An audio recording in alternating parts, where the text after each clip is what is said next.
আকাশবাণী কলকাতা। স্থানীয় সংবাদ পড়ছি প্রিয়া বিশ্বকর্মা।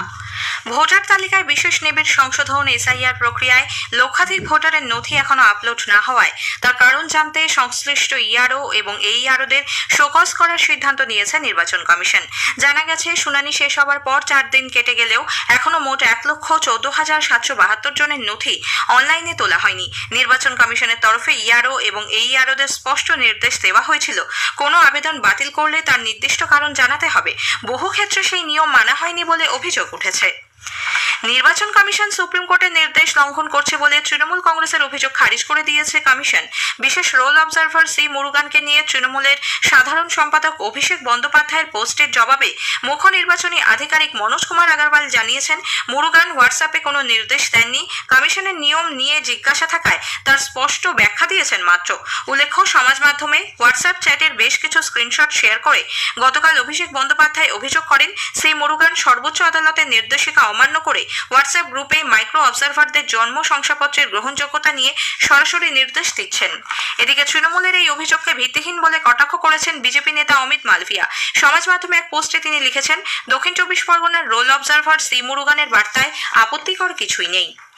রোল অবজারভারকে না জানিয়ে কর্মস্থল ছেড়ে যাওয়ার অভিযোগে 4 ইলেকটোরাল রোল মাইক্রো অবজারভার ইআরএমওকে শোকজ করেছে নির্বাচন কমিশন।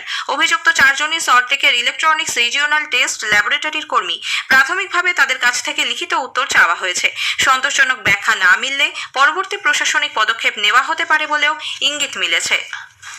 উত্তর 24 পরগনার বারাসাতে বিজেপির মণ্ডল সভাপতি অনির্বাণ বিশ্বাসের বাড়িতে হামলার অভিযোগ উঠেছে শাসক দল আশ্রিত দুষ্কৃতীদের বিরুদ্ধে। ভাঙচুর করা হয়েছে তার গাড়িও। সিসিটিভি ফুটেজ খতিয়ে দেখে অভিযুক্তদের খোঁজে তল্লাশি চলছে, যদিও সব অভিযোগ অস্বীকার করেছে তৃণমূল কংগ্রেস। এদিকে জেলার মিনাখার বামুনপুকুরে বিজেপির দলীয় কার্যালয়ে বৈঠক চলাকালীন হামলার অভিযোগ উঠেছে তৃণমূল কংগ্রেসের বিরুদ্ধে। অভিযোগ, তৃণমূল আশ্রিত দুষ্কৃতীরা আচমকাই ওই কার্যালয়ে চড়াও হয়ে দলের কর্মীদের মারধর করে, ভাঙচুর করে একাধিক বাইক। পরে পুলিশ পৌঁছে পরিস্থিতি নিয়ন্ত্রণে আনে। ভাঙড়ের চাঁদপুর এলাকায় রাস্তা তৈরির জন্য মজুত করা রাসায়নিক ভর্তি ড্রামে বিস্ফোরণে 4 শিশু আহত হওয়ার পর থেকেই অভিযুক্ত ঠিকাদার পলাতক। তার খোঁজ চলছে বলে পুলিশ জানিয়েছে। গতকালই ঘটনাস্থল থেকে নমুনা সংগ্রহ করেছে ফরেনসিক দল। উল্লেখ্য, গত মঙ্গলবার রাস্তায় খোলা অবস্থায় পড়ে থাকা রাসায়নিক ভর্তি ড্রামে বিস্ফোরণ হয়। সেই সময় ওই 4 শিশু আহত হয়। একজনকে প্রাথমিক চিকিৎসার পর ছেড়ে দেওয়া হলেও বাকি 3 জন এমআর বাঙুর হাসপাতালে চিকিৎসাধীন। বিহারের ভাগলপুরে বেআইনি অস্ত্র কারখানায় হানা দিয়ে 5 জনকে গ্রেপ্তার করেছে কলকাতা পুলিশের এসটিএফ। সুতকলের আড়ালে অস্ত্র তৈরির কারবার চলছিল বলে অভিযোগ।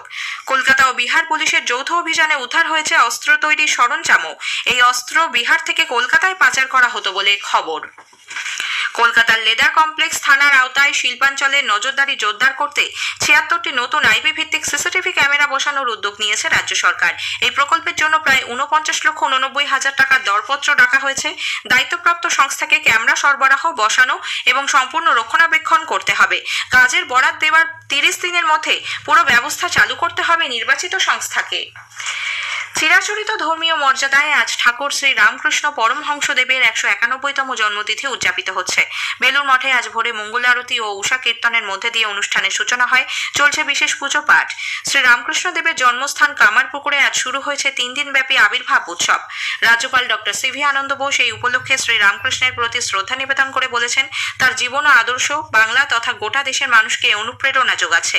মুখ্যমন্ত্রী মমতা ব্যানার্জি সামাজিক মাধ্যমে এক পোস্টে বলেছেন, রামকৃষ্ণদেবের বাণী এবং সর্বধর্ম সমন্বয়ের আদর্শ সমাজের আলোকবর্তিকা হয়ে কাজ করছে। স্বামী বিবেকানন্দের 130তম ঐতিহাসিক কলকাতা প্রত্যাবর্তন দিবসে আজ আলমবাজার রামকৃষ্ণ মঠে নানা অনুষ্ঠানের আয়োজন করা হয়েছে।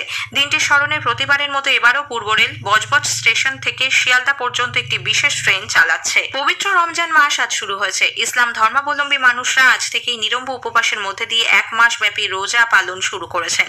ইসলামী বর্ষপঞ্জির 9ম মাসে রমজান পালন করা হয়।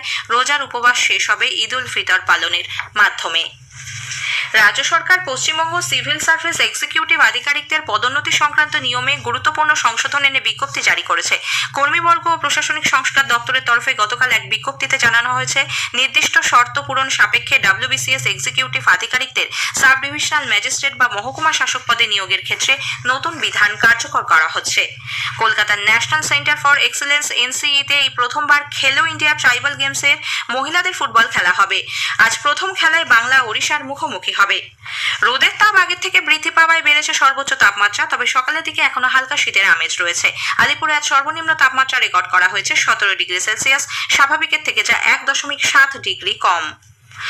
উত্তরবঙ্গের জেলাগুলিতে সকালের দিকে কয়েকদিন বিক্ষিপ্তভাবে হালকা থেকে মাঝারি কুয়াশা থাকার সম্ভাবনা। স্থানীয় সংবাদ শেষ হলো।